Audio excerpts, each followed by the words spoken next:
discover a land of volcanic energy and azure serenity. Sicily, the pearl of the Mediterranean. A legend written by life itself. Ancient theatres and cities carved from stone. Dazzling Baroque and bustling markets, and tourists who soak up every bit of its charm. Beautiful monuments. Delicious food. Are sunny beaches like this one. We invite you to Sicily. Sicily, an island of treasures, on land and underwater. It's time to discover its most beautiful side. Let's go. Sicily, into the heart of history and landscapes.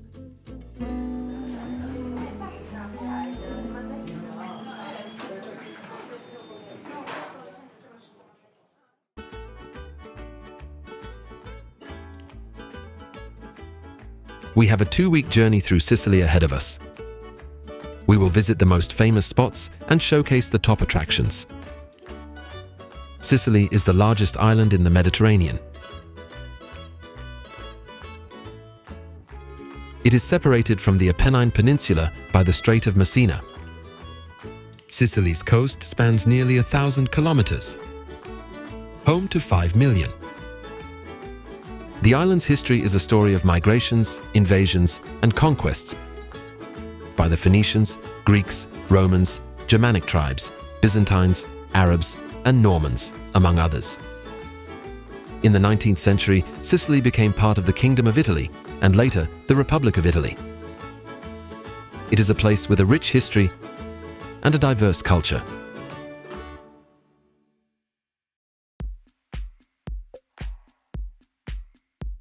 Our grand tour of the beautiful island of Sicily officially begins in the historic city of Catania.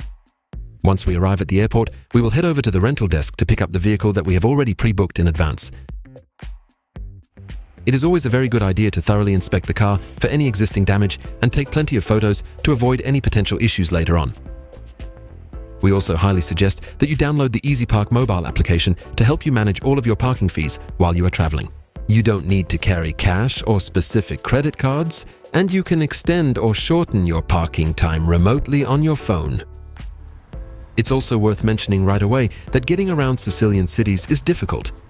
The roads are very congested, and the way Sicilians drive is unpredictable and disregards traffic rules. Also, finding a parking spot in Sicilian cities will take a lot of time and cause a lot of stress. We have decided to choose the NH Catania Centro for our upcoming stay in Catania. Wow! The elegant interiors add a touch of charm to our visit, and the hotel's location in the heart of the city provides an absolutely ideal base for all our sightseeing.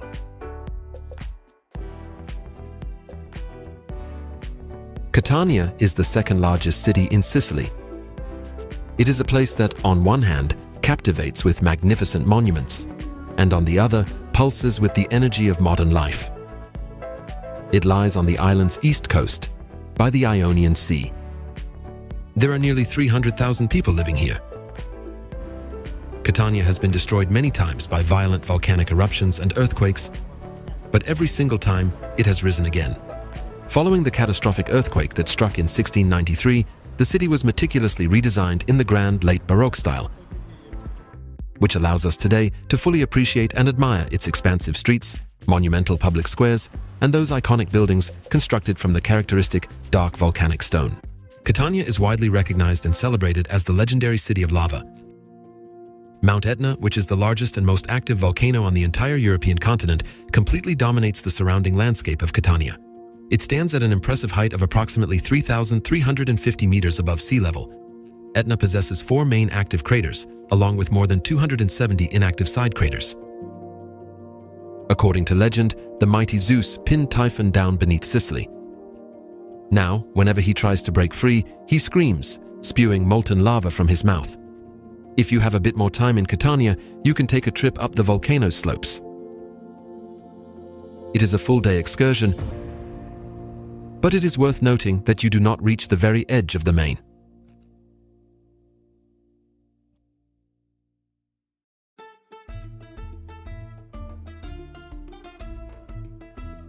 We are going to begin our grand tour of this beautiful city right here at its very center. The true heart of Catania and the most iconic symbol of its rich Baroque heritage is the magnificent Piazza del Duomo, also known as Cathedral Square. A collection of significant civic and religious buildings are all situated gracefully around this historic, bustling space. And the absolute centerpiece of the entire square is the famous and unique Elephant Fountain. This charming creature is practically a symbol of Catania, appearing even on the city's coat of arms. According to legend, when the settlement was founded here in ancient times, the elephant protected the inhabitants from other wild animals. This elephant statue is widely considered to be the oldest known sculpture crafted from igneous rock. It actually dates all the way back to the ancient Roman era. The base itself features intricate sculptures of the two most famous rivers of Catania, while the elephant proudly carries an Egyptian obelisk upon its back. Apparently, first-year students in Catania once had to kiss an elephant under its tail as part of their initiation. But I wouldn't try that. It's not proven that it brings good luck. The Cathedral of Saint Agatha rises above the Piazza del Duomo. It was built in the 11th century on the ruins of Roman baths. Following a series of eruptions from Mount Etna and earthquakes, it was rebuilt in the 17th century in its current Baroque style. The cathedral's stunning marble facade, richly adorned with classic Corinthian columns and various statues of saints, is notably distinguished by its refined elegance and perfect symmetry. The entire architectural structure is gracefully crowned by a majestic statue of Saint Agatha. The cathedral's vast interior is remarkably spacious. The original pulpit and the ornate candlestick resting on the main altar are masterfully crafted from dark solidified lava. This cathedral is dedicated to Saint Agatha, the revered patron saint of Catania and a courageous 3rd century martyr. The sacred remains of the saint are carefully preserved within these very walls. According to ancient legend, young Agatha firmly rejected the unwanted advances of a Roman governor, wishing to dedicate her entire life to God. In cruel retaliation, she was imprisoned and brutally tortured, a horrific ordeal that included having her breasts cut off. These items became a lasting symbol of her tragic martyrdom. The cathedral draws in countless pilgrims and dedicated lovers of art and history. The final resting place of world-famous composer Vincenzo Bellini is right here. Born in this very city, he remains the true pride of Catania. We will tell you much more about his life very soon.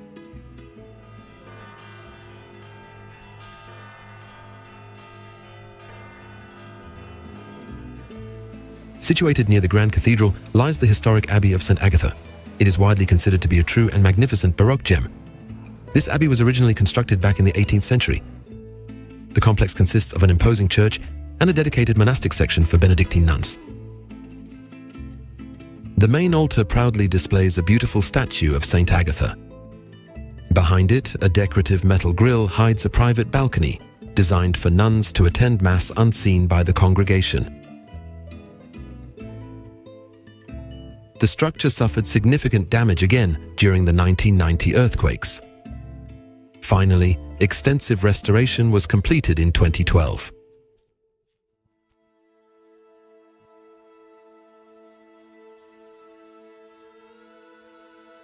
The Grand Abbey Dome is the most iconic feature of this complex. You are welcome to climb to the top for truly breathtaking views. Climbing the narrow stairs of the Abbey Tower is a challenge.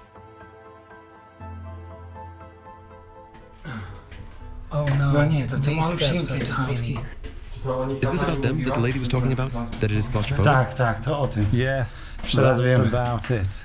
O co jej chodziło. Now we know what she meant. But I can see a faint glimmer.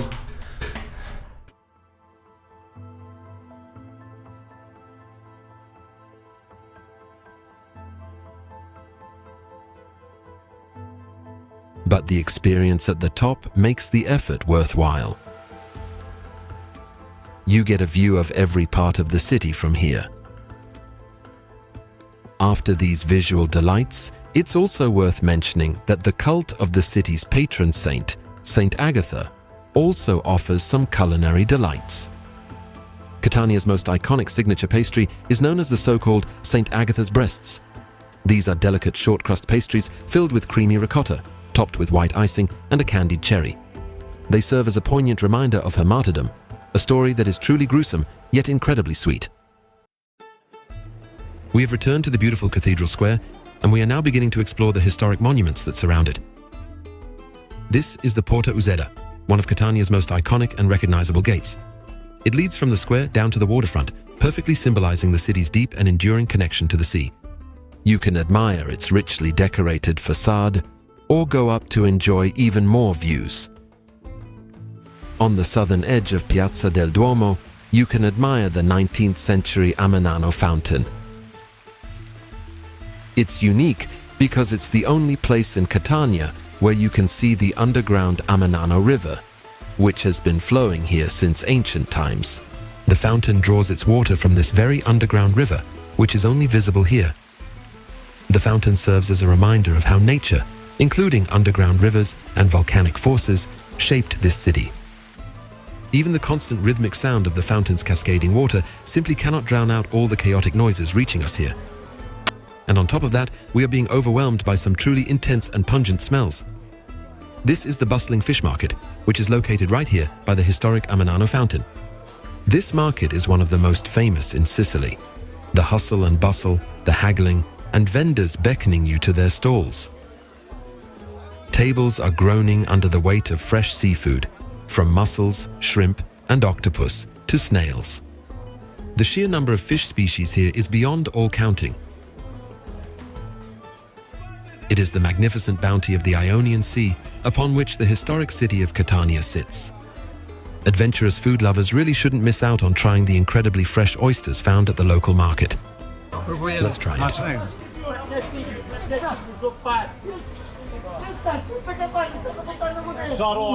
For some, it is a true culinary delight. However, others can only watch, and even that is quite a struggle. Jeżeli komuś jest niedobrze, to jeszcze dodajcie sobie zapach owoców morza. No mi podchodzi. The pungent scent that drifts from a fish market is something you simply cannot mistake. That will stay on the shoes for the rest of the trip. On all of us? The most iconic and famous street in all of Catania begins right at the Cathedral Square.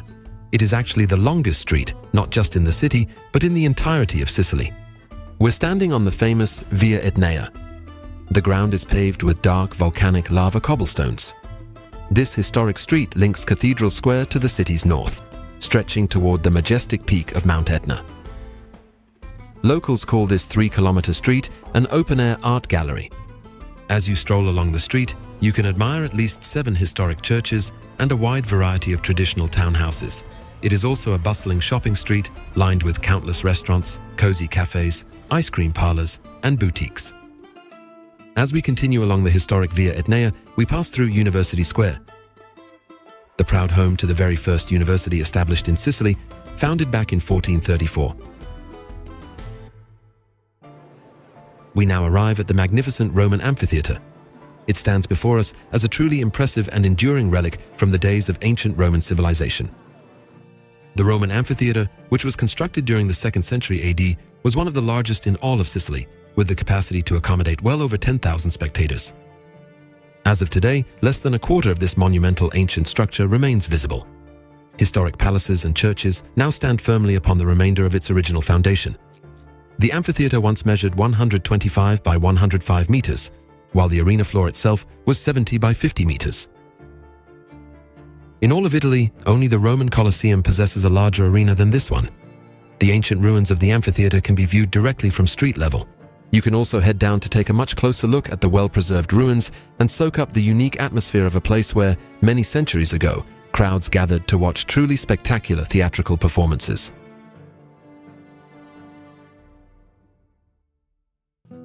Directly opposite the Roman theatre, also on Via Etnea, stands a grand monument to the most famous artist born in Catania.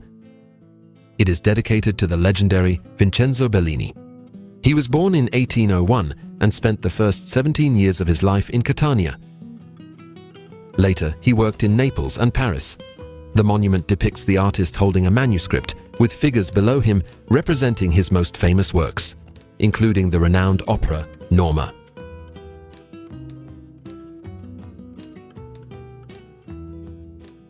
Continuing along Via Etnea, we reach some exceptional green spaces located in the heart of Catania. The oldest public garden in Catania, established in the 18th century, is also dedicated to Bellini. The Bellini Gardens, also known as Villa Bellini and Parco Maestrans, form a vast green complex that offers a welcome respite from the intense heat of the summer sun.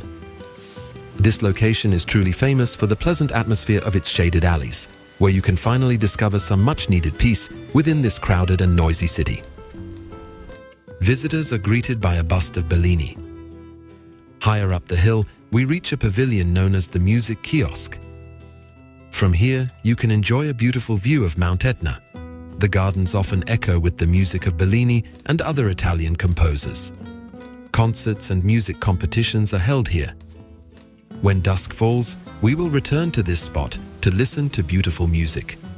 The famous composer Vincenzo Bellini is so important to the people of Catania that they even created a dish in his honor. Pasta alla Norma, as delicious as the famous opera of the same name.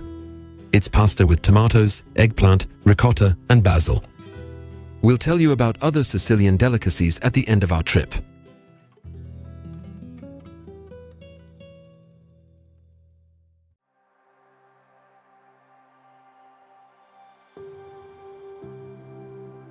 Among the grand, richly decorated Baroque churches in Catania, it is also worth seeing a slightly different, distinct religious building. We are standing in front of the Church of St. Nicholas on the Sand. The unfinished facade immediately catches the eye. It is truly an almost surreal sight. Construction of this church began back in 1687, but it was abruptly interrupted by a powerful earthquake. Later on, a series of numerous problems meant that the church was unfortunately never fully completed. However, what was actually built allowed the church to become a fully functional place of worship. Furthermore, the Church of St. Nicholas on the Sand is part of the large Benedictine monastery complex, which currently houses several departments of the University of Catania. The church itself is also gigantic. Some say it is colossal and empty. Upon entering, we see a vast space and very austere decorations. The church is 105 meters long and nearly 50 meters wide. The dome adds to the sense of vast space here. What is unusual for a place of worship is the lack of pews, which makes the space feel even larger. However, the almost empty interior is not without its gems. Within this church, you will find a uniquely constructed sundial dating back to the 19th century. It was built with great precision along the meridian line that runs directly through the building. When the sun shines, light through the dome's opening hits a line, marking the time. Another treasure here is the massive historic pipe organ. It features nearly 3,000 pipes and 5 keyboards. It took 12 years to complete. 3 organists can play them at the same time.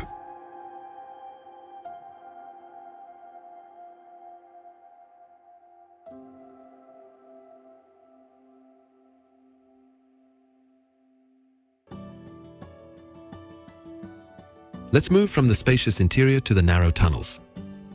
We are now visiting an even older monument.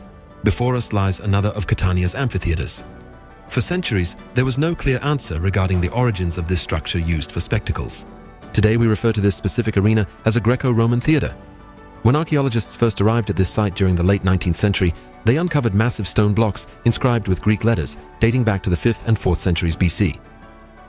The original Greek structure was expanded by the Romans in the 2nd century AD. The auditorium had a diameter of nearly 100 meters. The facility could accommodate up to 7,000 spectators. The visible monument is only a part of the original structure. Houses built over the centuries now stand on top of the rest. Parts of the structure have been renovated, as the site is still used for performances today. You can walk through the tunnels that once led the audience to the stands, which is an incredibly impressive experience. In the small museum room, you can admire the artifacts discovered on site. The cats are completely indifferent to the site's centuries-old history.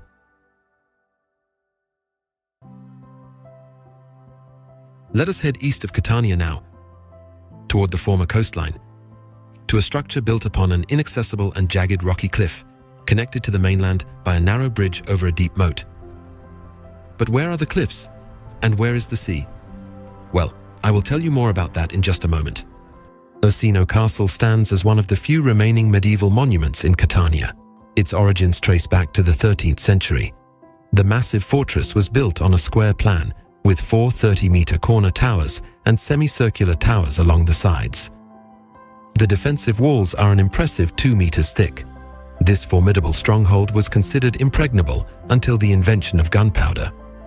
With the capital moved to Palermo, it lost its importance and was turned into a military headquarters and prison.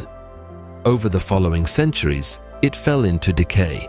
Since 1934, it has housed a city museum where we can admire Greek and Roman archaeological finds, as well as Renaissance and Baroque paintings and sculptures. Collections of porcelain and goldsmithing, as well as a collection of weapons, have also been gathered here. The construction of Ursino Castle took 11 years. Its solid structure survived numerous disasters.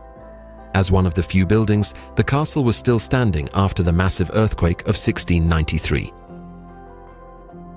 But where is the sea? Ursino Castle was built on a sea cliff after all. Let's go back outside. The 1669 eruption of Mount Etna engulfed the entire city in lava. However, it enveloped the entire castle and continued to flow onward, thereby creating many additional kilometers of new coastline. The ground level rose by a full 9 meters. The second floor of the fortress became the ground floor. On this side of the stronghold, you can find traces of those events. Solidified tongues of lava that Castello Ursino withstood.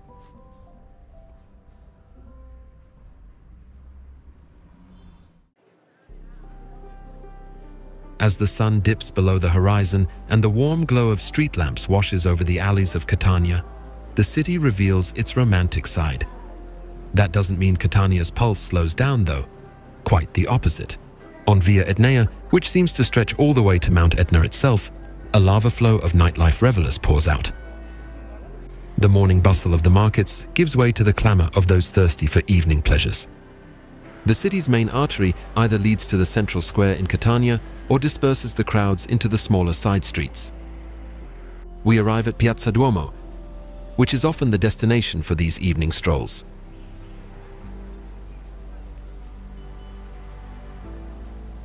The Cathedral of Saint Agatha rises proudly over the square. Its dome looks like a beacon in the dark of night.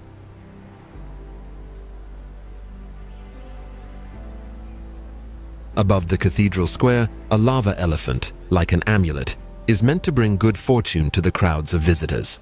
Is there anything at all that could drown out this constant bustle?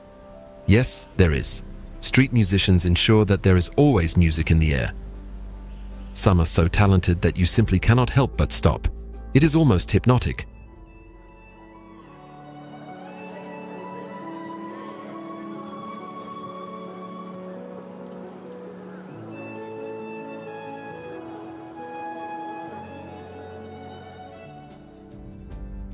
But there is still so much more for us to see as we continue on this night walk. Some people prefer to choose the most crowded spots, such as the famous Via Garibaldi, while others would much rather wander off into the small, charming side streets that Catania has in such great abundance. Visitors head to Catania's famous kiosks at night, where drinks and spirits are served until late. Others prefer authentic Italian gelato, waiting in long lines at the city's best parlors. Vincenzo Bellini watches from his pedestal, looking even more dignified than in the bright light of day. It is remarkably quiet on Piazza Vincenzo Bellini this afternoon. I suppose that must mean there is absolutely nothing playing at the Teatro Massimo Bellini today. For some evening relaxation and live music, you should head over to the lovely Villa Bellini Park. This lush green oasis in the heart of the city center feels truly magical once the dark night sets in. Is there anything else we could possibly add to enhance the romance of this place? The timeless music of the great Italian masters, which so often echoes through the Bellini Gardens, is the perfect addition to this lovely, romantic setting. As we listen to these arias, they allow us to celebrate these beautiful moments in such a unique and special way.